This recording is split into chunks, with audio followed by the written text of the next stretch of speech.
Hello. The city and county of Broomfield, Colorado has been built by pioneers, historic visionaries, veterans, farmers, and ranchers. Here, we honor the story of our neighbors, the Wottge family. Their story combines these traditions in their remarkable journey from a 200-year-old family farm in Germany through the loss of that farm and family fortunes in World War II and forced migration to the West and their courageous resettlement in Colorado. They had to make a new start in a strange land as farm laborers until they could again build a family farm in early Broomfield that has become the Wottge Open Space at 144th and Sheridan. I would like to thank Fred Martin for working with the Wottge family on this presentation. He's done much fine work for the Veterans Museum Broomfield and the 2022 World War II Symposium that we held at the City Auditorium. And of course, it is with much pride that we thank the Wottge family, especially Ben and his sister Rose Stonehocker, who were the eyewitnesses of this historic and heroic story you're about to hear. Thanks to all who attend and support this important historical event. This is a great privilege for me, yet I only became involved in this presentation through a dear mutual friend of the Wottges.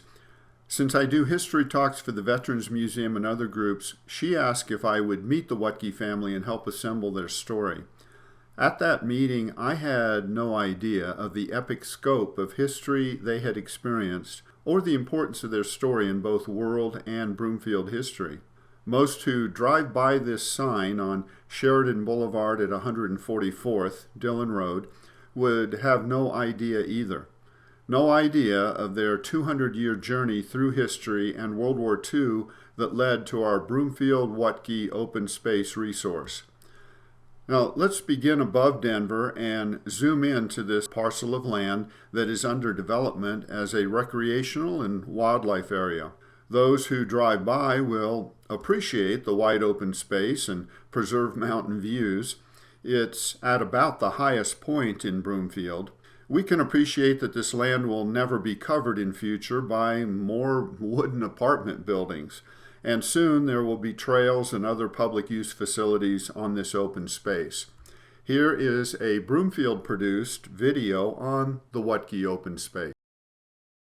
The corrals were down there just on the other side of that lean-to. In that general area is where the milk barn was, and corrals and other outbuildings and granaries, but they're all gone now, and this is where the farmhouse used to be, right there in these trees. The Wottge property is an approximately 80-acre parcel at the southwest corner of Sheridan Boulevard and West 144th Avenue. It was farmed for many years by the Wottge family who live on the property. Lived here a long time, and it's kind of, we call that our homestead. Our new beginning started here. I was born in 37, and we got run off of our place in 45. There were posters all over the place. All Germans had to be out of there by 4 o'clock. We left Germany June 1, 1952, arrived in New York June 10th of 1952, arrived in Denver on June 12th of 52. When I think back, the chance that they actually took, not knowing anyone over here, not knowing the language, we unloaded our whatever suitcases we had in the middle of the parking lot. Now what? We made a small down payment on the farm here, and that was in 1955. We're still here. They had hard times at first starting, but they worked through it. And there was a cow barn down there, and so my folks looked into it, and at first they had a hard time to borrow money to buy some cows, but then finally they were able to get a loan to buy some cows, and they started a dairy. And my parents, they worked from bright and early every morning till late at night, and that's all they did. That's myself on the tractor, and I think my brother kind of hanging on the car there. Then I had a little bit more modern towards the last. I got me a bale wagon that helped picking up bales. This one is of my brother, my dad, and my mother, and 2 of the first of our 4 kids. Mr. and Mrs. Wottge have contributed so much of themselves to the Broomfield community. They've provided homes for many foster children in the area. It's just really neat to see. This is our wall of the foster kids that we have had. And we have had 147 placements. Yeah, this was a great place for kids because there was room for them to run. We had cows at the time. They liked to go down and feed the cows. It just turned out to be a good place for lots of kids. Still farm ground. I got me a little tractor, I got me a little mower, I got me a rake, I got me a baler. Now I'm putting up hay again. Not much, but I'm putting up hay again. It reminds us of how Broomfield started. It started as an agricultural community, and the agricultural industry still exists here. I don't know, I guess it kind of shows a little bit of the past. Hopefully it'll remain that way. But the story of how the Wottge Broomfield Open Space came to be is a story that begins over 200 years ago on the other side of the planet in the pre-World War II village of Rothmannsdorf, Germany. We'll let Google Earth fly us back there and back in time.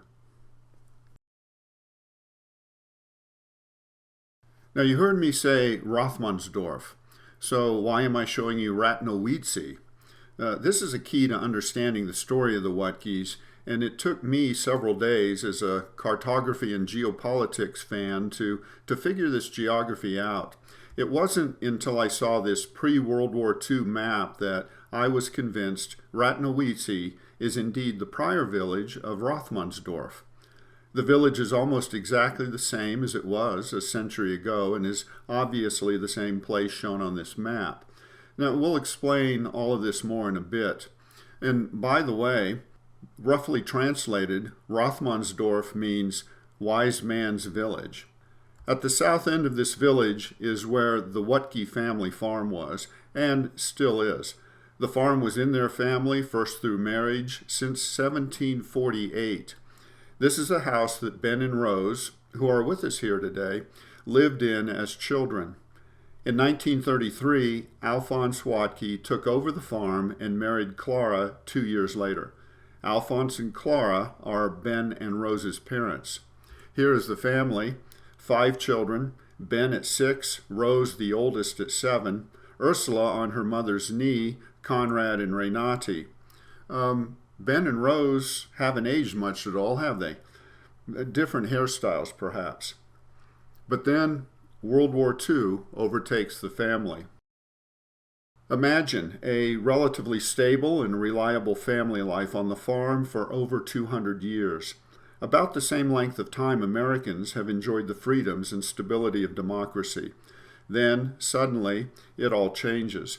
People with long-standing national traditions and loyalty to their homeland are subsumed by radical political change many do not believe in or support.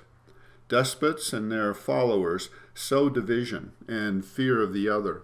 Society is splintered. The Wottges now live in a time of upheaval on the precipice of World War II, one of the greatest divides in history. The story of this family that we are unfolding today echoes into the future we now inhabit. What they experienced, what they survived and subsequently accomplished, is an inspiring lesson for our present socio-political conditions. This family photo was taken in December 1943, just a few days before Alphonse was drafted into the German army. War again swept over Germany and Europe in 1939. America was to remain isolationist for another 2 years. A neighbor in Rothmannsdorf reported to the authorities that Alphonse Wottge was not flying the Nazi flag, nor was he participating in party activities. He was drafted then into the German army in December 1943 and sent to the brutal Russian front. Things were not going well there in Hitler's two-front war.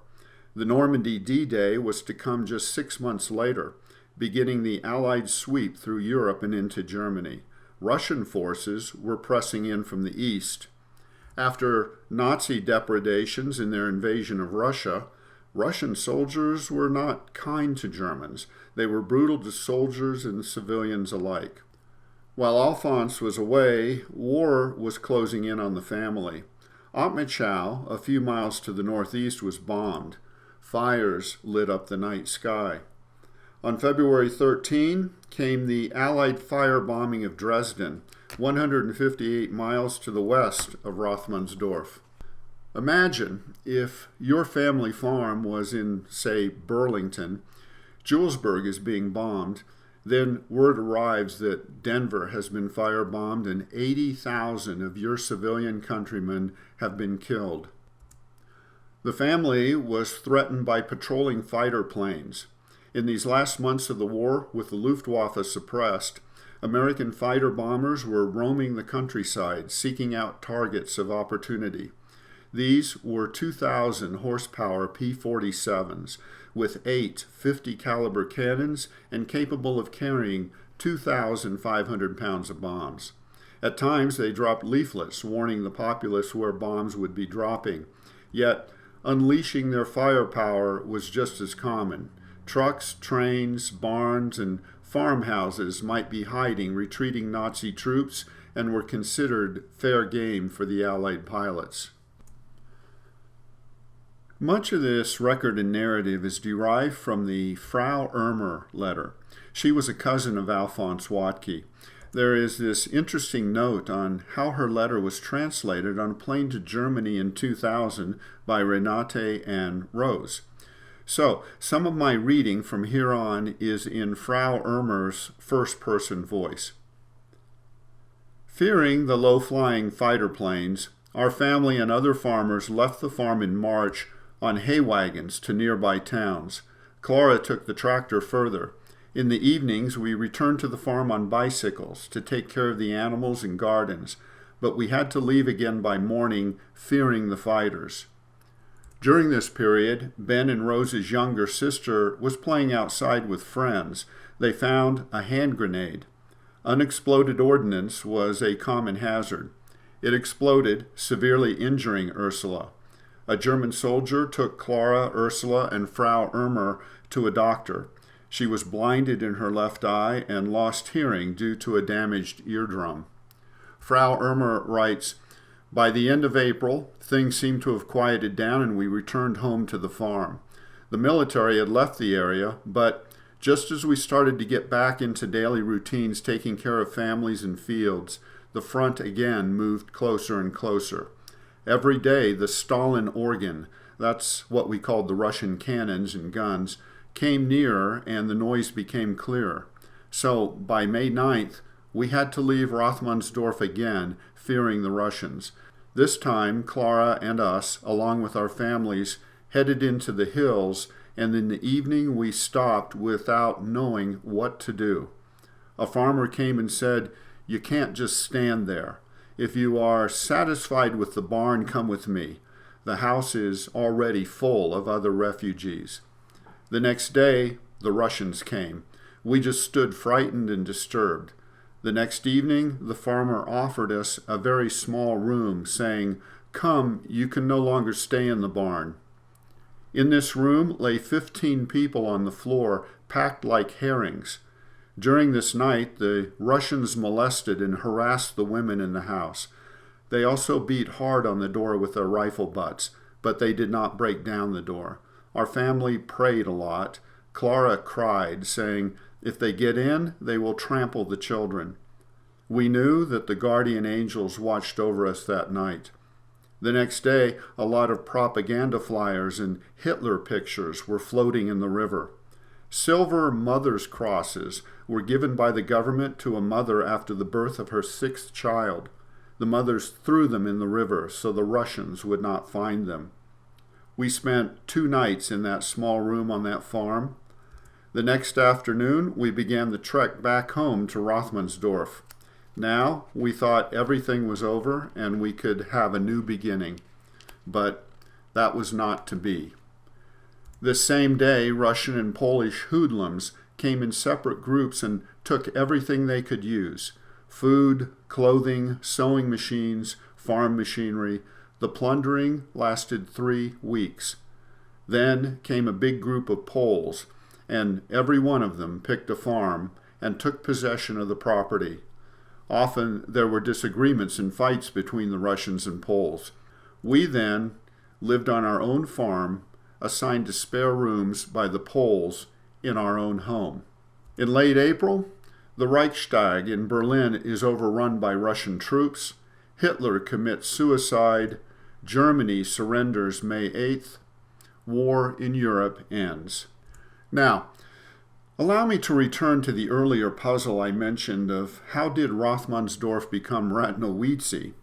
It's a fascinating piece of history for us geopolitics fans. Here is a map of Germany long before the war. Here is the Wottge farm, clearly within the border of Germany as it had been for generations. But at war's end, Germany was cut up into administration zones that were also called occupation zones.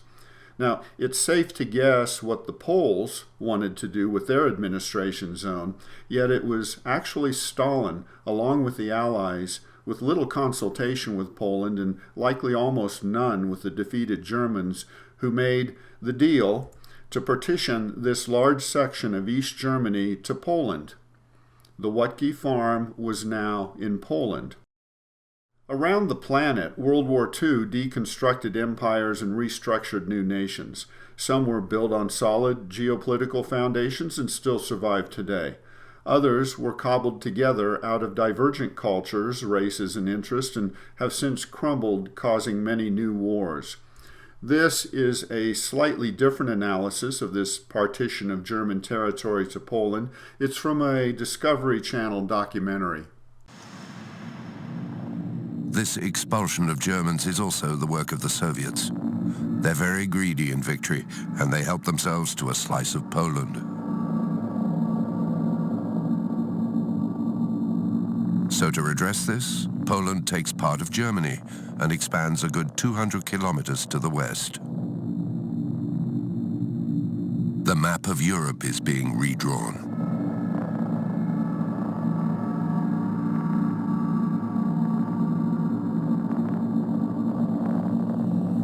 From 1945 to 1947, German-speaking populations are driven out of Eastern Europe.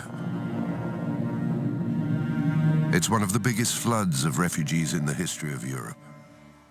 Now, let me digress to a modern civics lesson. Something very mildly similar to this happened to my own home and the Broomfield Wottge farm in 1998 when Broomfield became a county. My home was removed from Boulder County and repositioned in Broomfield County. Here's the big difference between post-war Poland and Broomfield in '98. No one from Westlake or McKay's Landing moved into my house and then evicted me. That is what happened to the Wottge family after 200 years on their family farm. On August 18, 1945, Alphonse arrived home and found that a 17-person Polish family had taken over the house. Frau Irmer wrote, "We were allowed to live in 2 rooms of our own home. It had taken Alphonse many weeks to get home from the war. On May 4th, he was taken prisoner by the Americans and not released until June 16. He was taken by truck to the Russian army border in Germany and then walked the rest of the way home." September 2nd, 1945, happened to be the day the Japanese formally signed unconditional surrender on the USS Missouri in Tokyo Bay, finally ending World War II. It was on a late summer Sunday. The Wottges, still living as guests in their own home, were at church. When they came out, notices had been posted that all Germans must be out of Rothmannsdorf by 4 p.m. The Poles had stolen their car, tractor, wagons, even carts. There was nothing left with wheels. Frau Irmer wrote, "We walked away only with what we could carry, without a destination in mind. We and many of our neighbors walked in the direction of Ottmachow. Thus began a great migration for thousands of East Germans." A website of the National Catholic Welfare Conference writes, "A moving mass of people, traveling by car or truck, horse-drawn cart, or in the case of the Wottges, simply walking, are all traveling, slowly but with determination, in the same direction, away from hardship or disaster that would have overtaken them had they not fled." This describes the immensity of refugee movements during and after World War II. For a time in Otmachow and surrounds, there was some work for Alphonse in a sugar factory and farm. Wages were for food only. Frau Irmer wrote, "During this time, we survived by begging. Here, we were also expected to help clean up the burned rubble and bombed building debris with shovels and wheelbarrows." After the first few weeks in Otmachow, Alphonse was even pressed into service to repair the diesel farm equipment that the Poles had stolen from them. A recent Washington Post article, titled after the paper's new motto, "Democracy Dies in Darkness," says, "At the end of World War II and following the horrific crimes of Nazi Germany, the mass expulsion of ethnic Germans from places such as Poland has often been overlooked in history books. Yet in recent years, historians have begun to investigate this period, finding not only a forced migration of enormous scale, but also one of tremendous human cost." A recent Britannica documentary captures the broader historic context of what the Wottge family experienced. Here is a 2-minute excerpt. Germany at the end of the Second World War. Millions of refugees and displaced people from the East search for new homes in the West. Every second house has been destroyed. I know we were seen as foreigners, as intruders. Every farmer is required to accommodate refugees on his land. It was generally the case that the local villagers had something against the refugees. They were outsiders who didn't belong there. Emergency accommodation is set up in all 4 occupied zones. Even former concentration camps are used as emergency shelters. Refugees find work for which they were once prized. I worked 16 hours on some days. We wanted to show the people that we were not beggars. There were many trains that took settlers to their new homeland 10 years ago. 4 million displaced people live in the GDR. The theme of flight and expulsion was strictly taboo. You couldn't speak openly about it. And when it was dealt with in public, it was called resettlement, as if we'd simply packed our belongings and moved somewhere else. The refugees in West Germany organize into associations. To them, their lawful right to their old homeland is inviolable, but they want to peacefully contribute to the reconstruction of their new home. Since the end of the war has been the acceptance of 14 million compatriots forced to leave their homeland and come to West Germany. At a time when we ourselves were hungry, homeless and in need, we took these people in without conflict. In May the following year, Alphonse learned of the last train scheduled to carry refugees to Western Germany. Ben told me this photo is how he recalls boarding the train. In the general perception of World War II German history, loading people into cattle boxcars is a frightening icon of the Holocaust. Yet, these are post-war migrants traveling west. Still, the travel conditions were no better.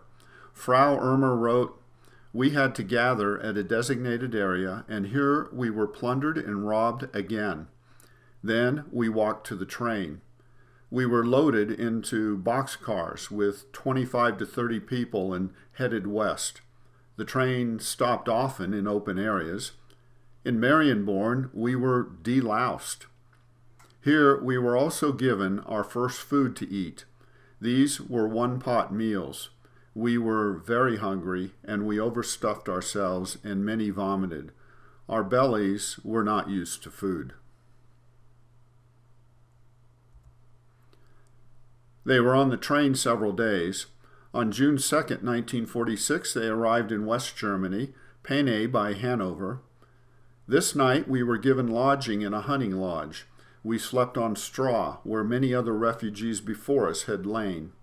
The next day, a Sunday, farm wagons from the Peine area waited to take us to the different farms. By chance, the Wottges were taken to Odenstedt. From 1946 to 1952, 5 years, in Odenstedt near Hanover, Alphonse found work on the German railroad. He operated road and track gates and controlled switches. The family lived on a farm, working there, living in an upstairs room. Clara and the children worked in the fields. Now, a couple research notes. The cursory history most hear about post-war Germany is that the Allies liberated everyone and then they lived happily ever after.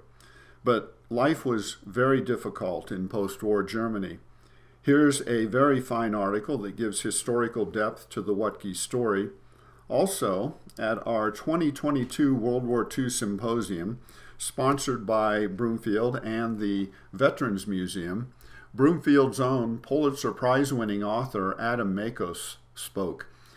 His book, A Higher Call, is one of the best I have ever read on World War II aviation. He also delves deeply into the post-war plight of citizens and ex-Luftwaffe pilots who were scorned in their homeland. Many had not been Nazis, only loyal Germans called to serve their country and now hated for not stopping the American B-17s. And this title, After Hitler, The Untold Story by National Geographic, is a defining documentary of this migration. It was in church and a newspaper ad that Alphonse and Clara heard of the Catholic War Relief Services. The ruined European economy and infrastructure could not absorb these huge displaced populations. So humanitarian organizations looked to the United States as a site of new homes and communities for the refugees. The U.S. bishops and other members of the National Catholic Welfare Conference played an active role in this process of resettlement, entering into a working relationship with the U.S. government and embarking on a vast public relations campaign to persuade Catholics to open their communities to refugees and displaced persons. This is how Alphonse and Clara Wottge were able to plan the family's migration to America. They had captured the dream of finding a new life migrating to America. They began a lengthy and laborious application process with several other families. The process was so difficult that the other families gave up. But Alphonse said, "We're not on a boat yet." So Alphonse and Clara persevered. At last, Catholic Relief Services provided passage to the port of Bremerhaven, and they boarded the USS General C.C. Ballou. The Ballou was built and outfitted as a troop ship. After the war, she served around the world in refugee relocations and made a number of trips between Bremerhaven and New York. The Wottge voyage lasted 10 days. The Wottges have a remarkable family archive. Here is the ship's manifest, and you see Alphonse and Clara and the 5 children. Ben particularly recalls how bad the food was. I asked how comfortable the cabin was. What cabin? Here is an actual online image of German migrants on the General Ballou in exactly the accommodations the Wottge family had. They arrived in America June 10, 1952. Along with so many thousands of others, the Wottge family sailed past the lady, who is, as Emma Lazarus wrote, a mighty woman with a torch whose flame is the imprisoned lightning, and her name, Mother of Exiles. Perhaps in our modern contentious politics, we should be re-inspired by her words that are a foundational principle of America, and that for the Wottge family was a lived experience. Give me your tired, your poor, your huddled masses yearning to breathe free. The wretched refuse of your teeming shore, send the homeless, tempest-tossed to me. I lift my lamp beside the golden door. Before departure from Germany, they had to secure work in America, but it was during immigration processing in New York that they discovered they were headed to Colorado. There was no delay in New York. 2 days later, they arrived by train in Denver, then by bus to Fort Collins. They were met by a rancher, Floyd Combs, who put them on his cattle truck and headed north, past LaPorte, past the first foothills near the Wyoming border, where there stood a house in the middle of nowhere. That was their first new home in America. Now, in those days, one travels up the dirt roads into those dry land, hardscrabble foothills, and it looks nothing like the green fields back home in Germany. The family were not yet proficient in English. Ben said there was serious consideration given to finding a way back to New York. The General Ballou was likely still in port there. Could they get train tickets, hitchhike? We can imagine the disappointment bordering on despair that Alphonse and Clara turned into determination to survive and succeed as strangers in this strange new land. And about this time, the Archdiocese sends Alphonse a bill for $474. Alphonse went to work as a farm laborer on this ranch that raised crops and had a dairy farm. His salary was $125 per month. Clara and the children also worked on the farm. Rose tells of having to dig fence post holes with tuna cans. And you can ask about that in a few minutes during question and answers. They had no idea where they were, what schools might be available, or how to get to the nearest town, Fort Collins, about 18 miles to the south. On the first Sunday morning, Clara and Rose, who was 16 at the time, hitched a ride with a milk truck to Fort Collins and found the Catholic Church. They met some helpful people at the church, and that led to the introduction of a farmer from south of Fort Collins, Mr. Fatz, who spoke some German. He advised that they could not stay at the Combs place since there would be no way the children would get to school during the winter. They would be snowed in most of the winter. So, a couple of weeks later, he assisted the family in getting a new job with another farmer located about 4 miles south of Fort Collins. This photo was taken there. Rose worked for a priest family for $1 per day. Alphonse managed to buy a '42 Chevy. Then, after opportunities declined because of drought, they moved to a ranch at Bowles and Wadsworth in Littleton. This was the Grant Ranch that has some significant history in Colorado, founded by Colorado's third governor. He secured the land to build the state capitol. One of the Grants was a founder of the National Western. Today, a Google search of Grant Ranch brings up mostly real estate listings. A large subdivision with golf course and shopping centers is all that most people know about this history. Wealth and success are common in America. We might envy it, but as my own dad taught me, what is most highly admirable and more rare in history are self-made people, especially those who have bounced back from near total loss. The Wottges lost that 200-year farm in Germany. They survived rather awful years in post-war Germany, then migrated to Colorado as farm laborers, which isn't exactly a get-rich-quick scheme. After just 4 years, after arriving in this new country, Alphonse and Clara mustered the down payment for a Broomfield farm. Everyone pitched in. Ursula, Renati, and Conrad also contributed money from their jobs to help make the down payment for the farm. Rose recalls much of the negotiations. There was no help from the government, no grants. They couldn't afford feed. Banks turned them down and were telling them, that's dry land, there's not enough water for livestock, and you're not citizens. Rose tells the charming story that her father Alphonse had dropped a nickel in the collection plate at church and then entered the expenditure in his financial ledger. A third banker was impressed with that level of detail in his accounting and decided Alphonse knew how to manage money. The farm was 80 acres, costing $23,000. This is Dave Allison, Broomfield Museum Coordinator. He works with the city and county archives and helped me find an aerial photograph taken not long before the purchase of the farm. When they bought the farm, there was no Broomfield. There was a whistle-stop train depot called Zang Spur with grain elevators, and there was this very Grange Hall that we're now sitting in. 144th was a dirt road, as was Lowell.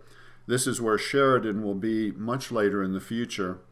Cindy, who still lives on part of her family farm at Zuni, says, "When you saw a car coming down 144th in a cloud of dust, you would expect they were coming to visit us." Notice to the northwest toward Lafayette, you can still see the dendritic drainage patterns of the ancient prairie. No one had even plowed that land. So this takes us full circle to that opening video with Ben and the open space. And here's where Sheridan will go in the distant future. This is the farm they developed here. Conrad recalls, "The farm came with a couple horses and a milk cow. Our parents soon realized to make a living on the farm, we needed to start up a dairy. So in 1956, after securing a loan from Farmers Home Administration, we bought a herd of 28 milk cows. By doing water witching, we located a couple of streams about 80 feet deep, into which we drilled and found sufficient water to run a dairy farm. This little business enterprise became quite successful. We ended up with about 60 head of cattle, 40 milk cows, and 20 yearlings of cattle on average. We were able to raise some decent crops. This enabled us to pay off the loans. It was not always easy, but with the whole family working together, we were able to overcome the obstacles as they surfaced." I believe that's Ben on the tractor, isn't it? You aren't harvesting brooms there, are you? Probably feed corn for the cows the banker said you would not be able to raise. New farm, new life. This page in the family album says, "Farming in Broomfield, hard work, minimum income." 1960, Ben is drafted into the United States Army, even though he's not yet a U.S. citizen. He is deployed to Okinawa in the midst of the Cold War as a technician on Nike missile systems. Here's an interesting story. In the first few months of his duty, he is working on secret defense systems, and the Army keeps him under observation by an armed guard who is Japanese. This is just 15 years after the Battle of Okinawa, 50,000 U.S. and 100,000 Japanese casualties in the end of World War II. And here's the Army having the Japanese guy guarding the German guy. The family has made 2 pilgrimages back to the old home place in Rothmannsdorf. Now, my German grandmother would see an old farmhouse and say, "If only that old house could tell its stories." We have Ben and Rose who can speak for this old house. What an evocative experience this must have been for you. The windows have been changed since World War II. Here is the comparison then and now. And here is your meeting with the descendants of the Polish family that took your house and evicted you. The older woman with the red sweater in front of Rose was a young girl in World War II and remembered you. Rose said she cried when she met you, perhaps with some feelings of remorse. Here are some before and after pictures. Note the barn door and the loft above that are still there. In the basement of the house, the Polish family discovered this Madonna with Child statue that belonged to the Wottge family back then. They use it now in their own prayers. This is the church the family was in that day when the eviction notices were posted, and amazingly, you found your great-grandfather's headstone laying in the undergrowth behind other stones. When the Poles evicted Germans from the town, they removed German headstones from the cemetery. Yet, thanks to great-grandpa, the Wottge name is still there on the old land. As well, in being driven out of their home, they were unable to take along the family clock. It was discovered by this Polish family in the basement. They agreed to sell it to Ben for $5, but then it was confiscated at the East German border, and he was not able to unravel the bureaucracy to bring the clock back to the U.S. And here is Rose in the basement where the Madonna and Child and the clock were found, and this is where the family would shelter when the fighter planes came overhead.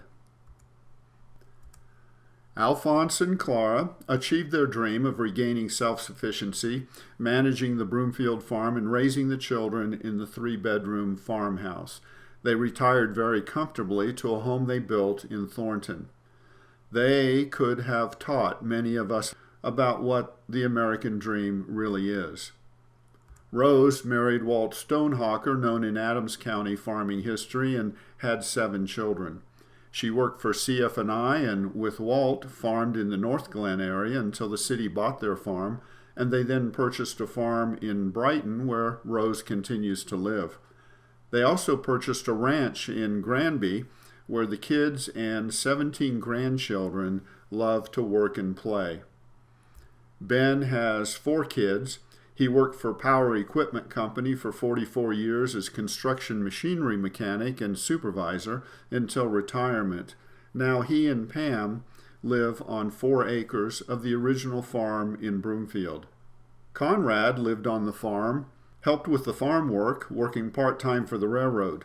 He graduated from CU Boulder and has worked in oil and gas engineering throughout the world, currently working and living in Ecuador. He has 5 children. Ursula and her sister Renati left together for California. They stopped in Las Vegas, where Ursula remained for over 50 years. She raised 2 sons, worked in the hotel industry, then became a stock investment wizard and a happy dog caretaker. In 1972, doctors were able to correct the movements of her eye that was injured by the hand grenade and improved her hearing with repair to her eardrum. Renati became a U.S. citizen in 1960. She married Gary Burkett, an Air Force veteran. They had 2 daughters and 4 grandchildren and lived in Southern California. She retired from Xerox Corporation in 1998. For 20 years, Ben and Pam fostered children with Boulder County. From 1992 to 2012, they had 147 placements, from newborns to preteens. That's a lot of children to care for in your home. As a dad of 2, I have wondered how my grandparents with 9 could even keep their names straight. The farm was a wonderful place for these kids to be cared for. Josiah, their first foster child, they adopted. So, imagine how many American lives this immigrant family, who were driven from their home in Germany and then came to America for a new life, how many lives they have impacted and bettered in our city, county, and country. It has been a real privilege for me to be able to tell some of the story behind this journey of the Wottge family. The Wottge name is now on this new land because of all these journeys of Clara and Alphonse, Ben and Rose, and family. It's now a permanent part of Broomfield's heritage with this open space under development for everyone. Ladies and gentlemen, thanks for listening and being here tonight. Please give the Wottges your applause, and we will now turn to Ben and Rose for questions.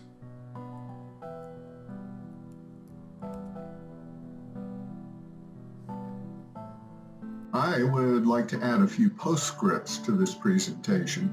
I don't believe we captured video at the end, but there was significant applause for the Wottge family.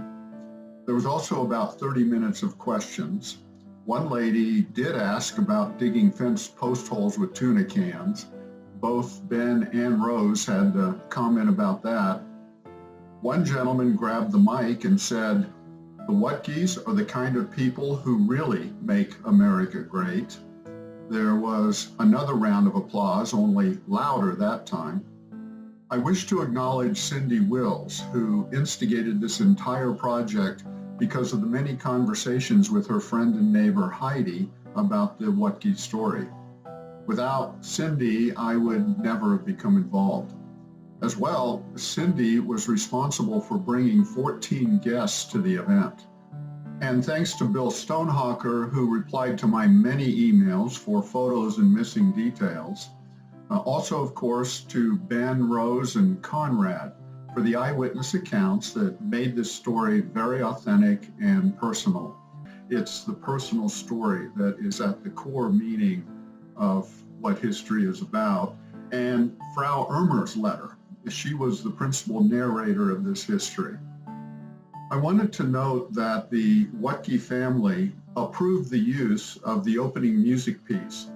It had jumped out of my radio about a week before the event, and the title and opening lyrics hit me as very appropriate. After all, this story is indeed a love story of Alphonse and Clara, as some of the greatest history stories are. It may be of interest that this song was released very recently and is the last official Beatles song.